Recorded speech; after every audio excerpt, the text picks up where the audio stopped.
복은 늘 온화하고 상냥한 얼굴로 우리에게 찾아오지 않습니다.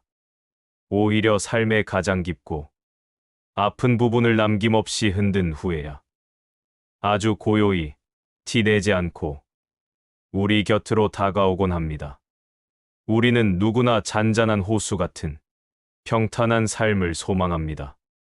별일 없이 흘러가는 하루에 안도하고 감사하며 살아갑니다. 어쩌다 거친 풍랑 같은 고난이 찾아와도 그저 빨리 지나가기만을 간절히 바랄 뿐입니다. 그런데 이상한 점을 느껴본 적 없으신가요? 어째서 삶이 가장 힘겨울 때 모든 시련은 마치 약속이라도 한 것처럼 한꺼번에 우리를 덮치는 것일까요? 보이지 않는 누군가가 일부러 그렇게 정해놓은 것처럼 몸과 마음이 지칠 대로 지쳐 작은 희망조차 보이지 않는 바로 그 절망의 순간에 믿었던 사람과의 관계마저 서걱거리며 뒤틀리고 세상 가장 가까웠던 가족과의 대화는 날카로운 칼날이 되어 가슴에 박힙니다. 그럴 때 우리는 스스로에게 묻게 됩니다. 왜 하필 지금일까? 내가 도대체 무엇을 그렇게 잘못한 것일까? 이 무거운 질문을 마음속 깊이 홀로 품어보셨을 겁니다. 하지만 부처님께서는 길 잃은 우리에게 이렇게 말씀하셨습니다. 복이란 삶의 모진 시련을 건너 마음이 텅 비고 온전히 준비되었을 때 비로소 그 빈자리에 머무는 것이다. 그렇다면 지금 우리 삶에 찾아온 이 혹독하고 가혹한 시련들은 어쩌면 끝을 알리는 절망의 신호가 아니라 새로운 시작을 알리는 축복의 전조일지도 모릅니다. 복은 어느 날 갑자기 찾아오는 요행이나 행운이 아닙니다. 그것은 우리의 쓰라린 고통과 눈물을 자양분으로 삼아 아주 천천히 그리고 조용히 피어나는 귀한 씨앗과 같습니다. 오늘은 바로 그 시련이 찬란한 복으로 전환되기 직전에 나타나는 특별한 마음의 신호들에 대해 그리고 그 어둡고 긴 터널 같은 시간을 어떻게 건너야 하는지에 대한 깊고 따뜻한 지혜를 함께 나누어 보고자 합니다. 평생을 한 직장에서 자신의 모든 것을 바쳐 성실하게 일해온 한 남자가 있었습니다.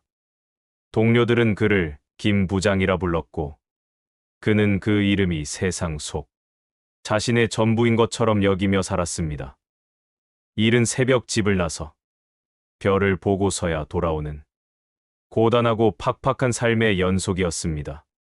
하지만 무럭무럭 자라나는 아이들과 그런 자신을 말없이 지지해주는 아내를 보며 고된 마음을 스스로 다독였습니다. 이만하면 괜찮은 인생이다. 그렇게 쉼 없이 뒤돌아볼 틈도 없이 달려오다 보니 어느덧 정년이라는 이름의 마지막 간이역에 도착했습니다. 은퇴 후 처음 몇 달은 오랜 시간 잊고 지냈던 자유를 만끽하는 것 같았습니다. 하지만 시간이 흐를수록 텅 빈 집안을 채우는 것은 기대했던 평온함이 아니라 견디기 힘든 어색한 침묵이었습니다. 아침에 눈을 떠도 갈 곳이 없었고 그토록 울려대던 전화벨은 더 이상 울리지 않았습니다. 세상이 자신만 빼고 여전히 분주하게 돌아가는 것 같았습니다. 어느덧 다 성장한 자식들은 이제 각자의 가정을 꾸리고 자신의 삶을 사느라 바빴습니다. 가끔씩 걸려오는 안부 전화에서는 사랑과 그리움이 아닌 의무감과 서둘러 끊으려는 조급함이 느껴졌습니다.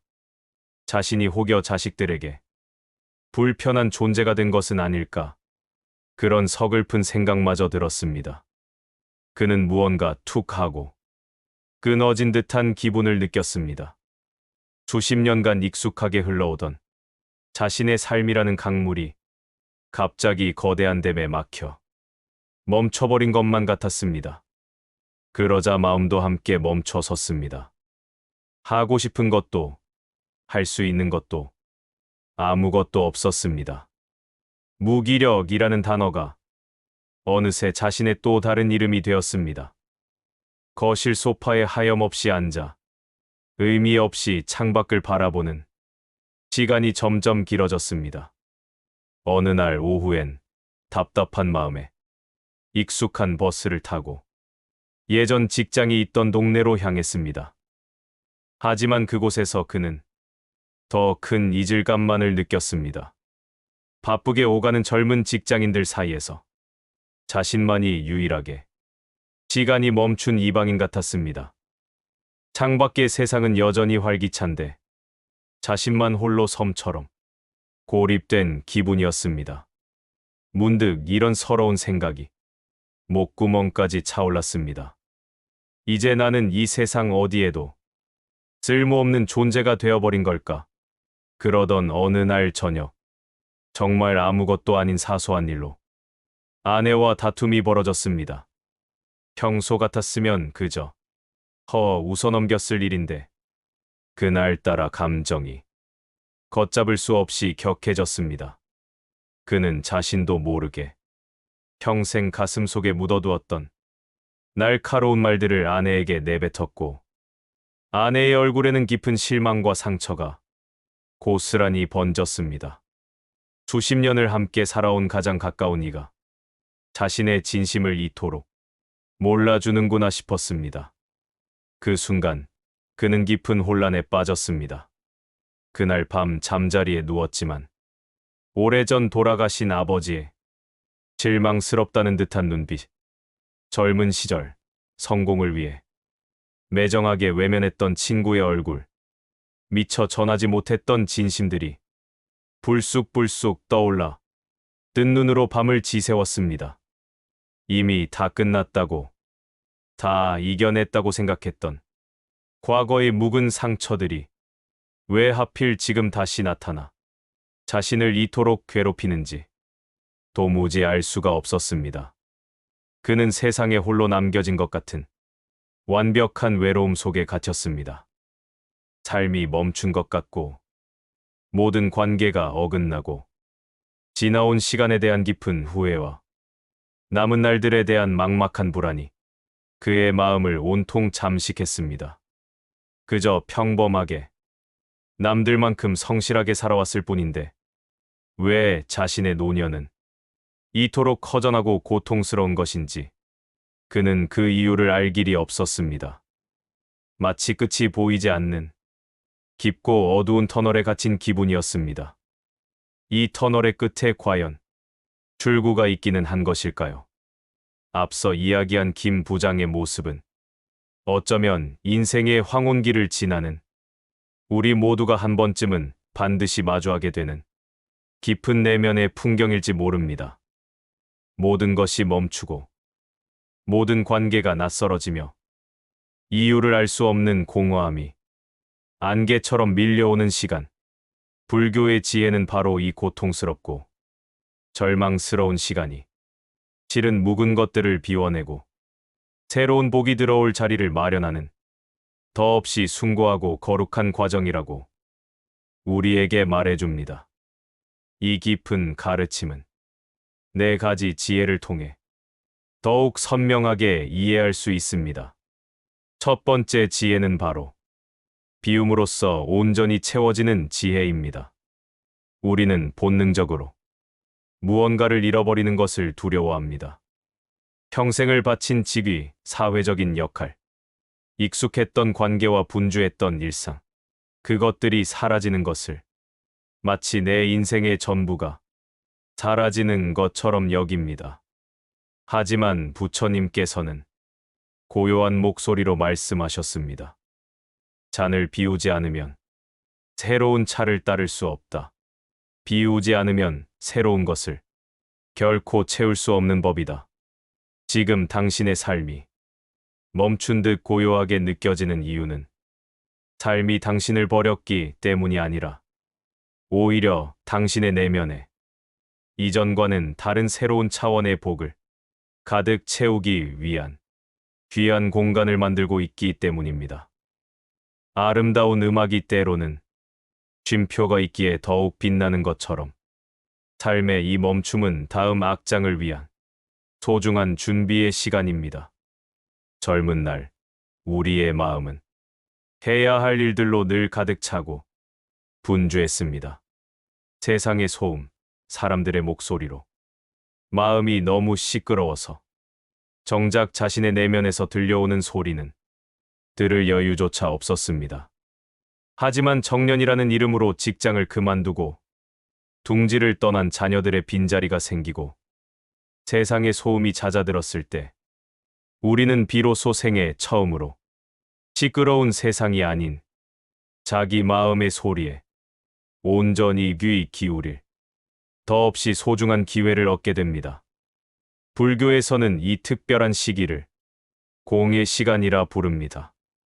모든 것이 텅 비워지는 듯 보이지만 사실은 가장 진실하고 충만한 시간이 비로소 시작되는 성스러운 문 앞에 서 있는 것입니다. 마치 겨울에 앙상한 나뭇가지가 봄의 새싹을 준비하고 있듯이 말입니다. 복은 결코 시끄럽고 분주한 마음 위에 성급히 내려앉지 않습니다.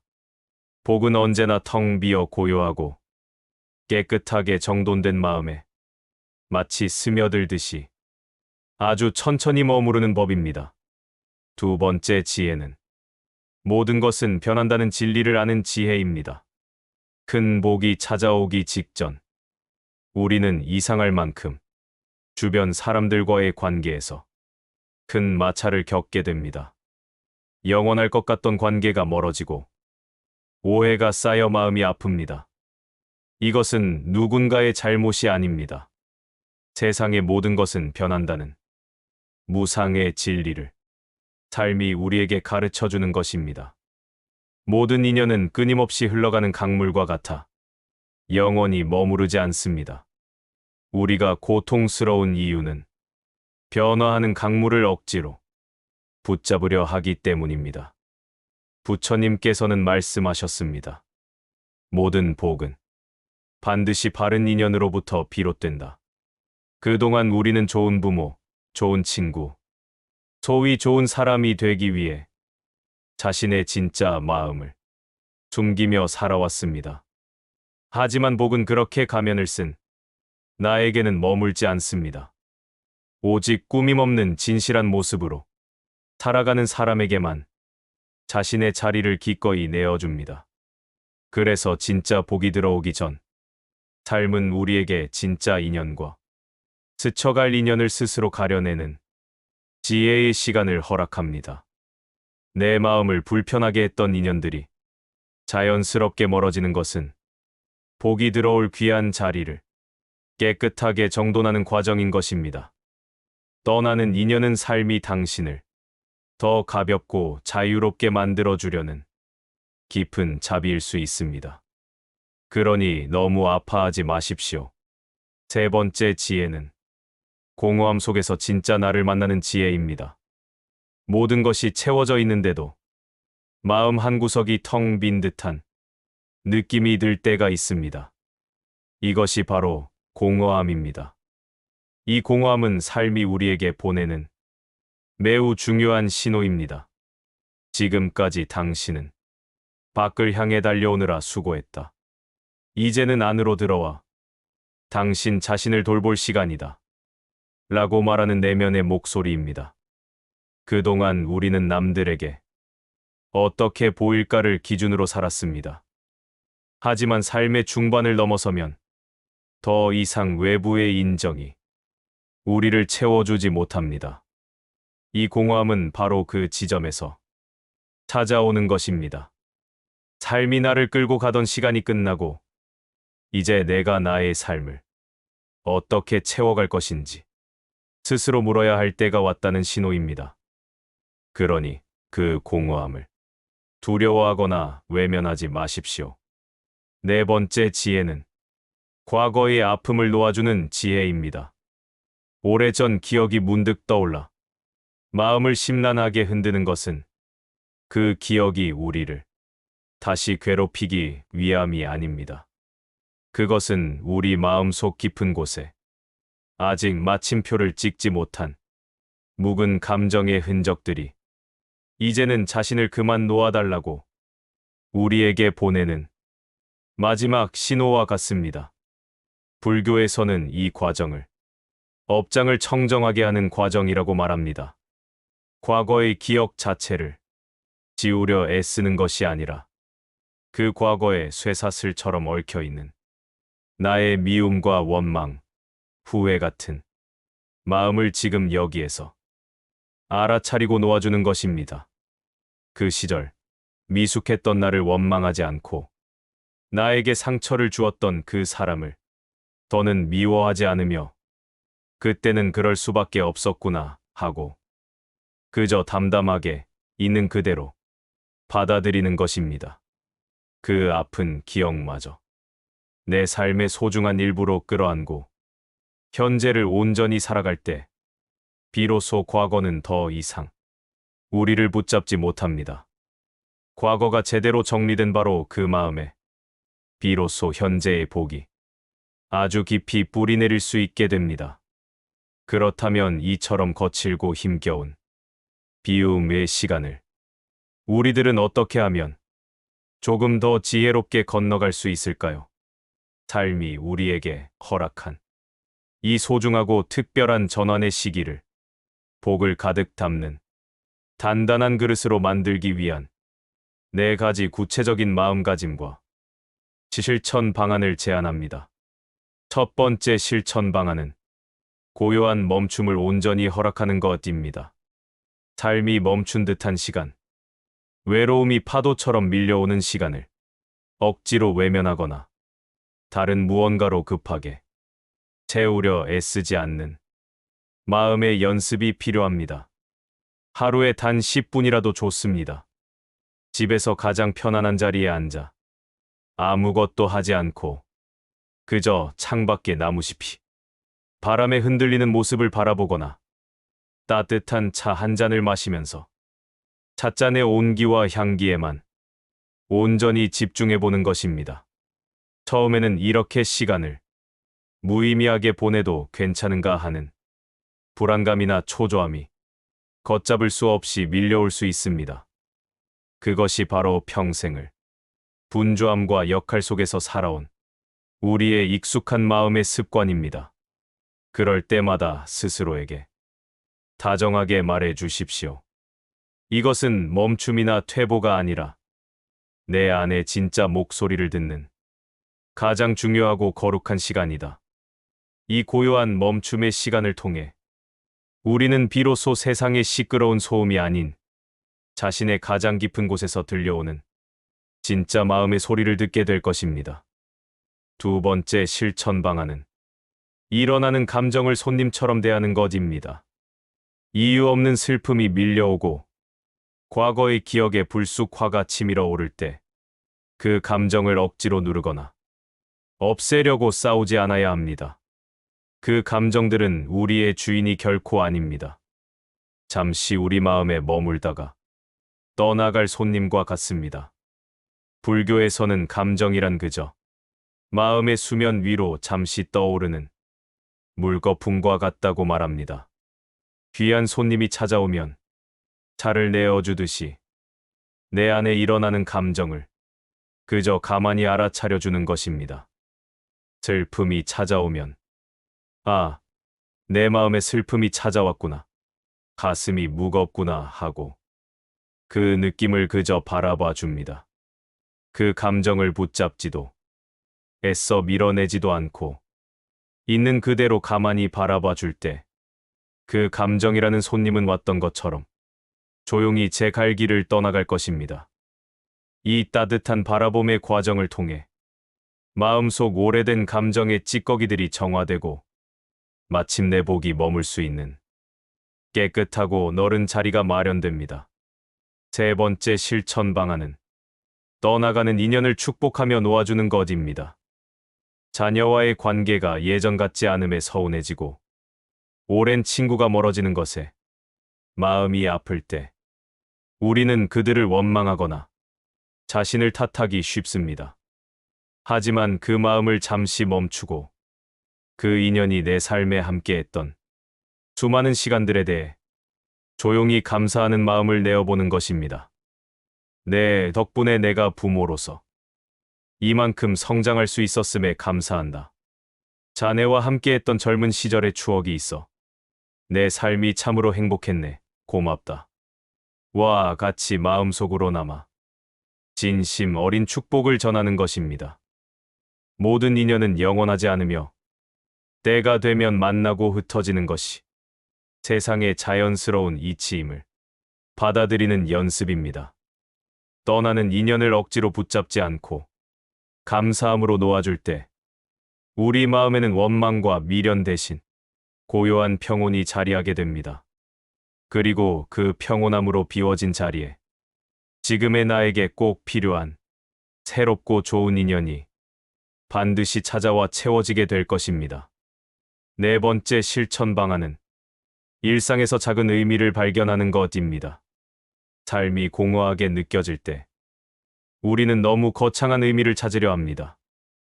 하지만 진짜 의미는 아주 작고 사소한 순간에 있습니다. 아침에 일어나 창을 열고 마시는 공기의 신선함, 정성껏 내린 차 한 잔의 향기로움, 길가에 핀 작은 들꽃의 아름다움. 그동안 너무 바빠서 그냥 지나쳤던 것들을 새롭게 발견하는 연습입니다. 삶의 커다란 의미는 어느 날 갑자기 찾아오는 것이 아니라 이처럼 작은 순간의 의미들이 모여 하나의 아름다운 그림처럼 완성되어 가는 것입니다. 지난 긴 시간 동안 우리는 삶의 혹독한 시련이 어떻게 찬란한 복으로 전환되는지에 대한 깊은 지혜를 함께 나누었습니다. 삶이 멈춘 것처럼 느껴지는 시간, 내 안의 감정이 나조차 감당되지 않는 순간, 가까웠던 사람과 거리가 생기고 캄캄한 세상에 홀로 남겨진 듯한 바로 그때가 실은 삶이 우리에게 이제 복을 받을 준비가 되었는가 하고 묻는 가장 깊고 소중한 질문의 시간임을 우리는 알게 되었습니다. 복은 결코 평탄하고 안락한 삶의 조건 속에서 쉽게 싹 트지 않습니다. 복은 때로 우리를 무너뜨리고 가장 아픈 곳을 찌른 뒤에야 비로소 자신의 진짜 모습을 온전히 드러냅니다. 부처님께서는 말씀하셨습니다. 혹독한 시련을 통과한 마음에만 복은 뿌리를 내린다. 지금 겪고 있는 모든 혼란과 눈물, 그저 하루하루를 힘겹게 버텨내고 있는 바로 오늘이 사실은 당신의 내면에서 복을 품고 키워내는 거룩한 과정일 수 있습니다. 당신이 가장 지쳐있는 지금 이 순간, 모든 것을 잃었다고 느끼는 바로 그 텅 빈 자리가 새로운 복이 조용히 뿌리내리고 있는 가장 귀하고 성스러운 자리임을 부디 기억해 주십시오. 복은 그저 막연히 기다리는 이의 마음에 머무르지 않습니다. 복은 삶을 온몸으로 살아낸 사람, 수없이 흔들리고 넘어지면서도 끝내 주저앉지 않은 사람의 마음에 아주 깊고 오래도록 머무릅니다. 오늘 이 이야기가 당신의 고단한 마음에 작고 따뜻한 등불 하나가 되기를 진심으로 바랍니다. 지금 이 순간에도 당신의 마음에 부처님의 크신 자비와 평온이 늘 함께 하시기를 간절히 기원합니다. 마음의 평온을 얻는 지혜가 되셨다면 구독과 좋아요로 이 길을 함께 해주십시오. 긴 시간 동안 귀한 마음으로 함께 해주셔서 진심으로 감사드립니다.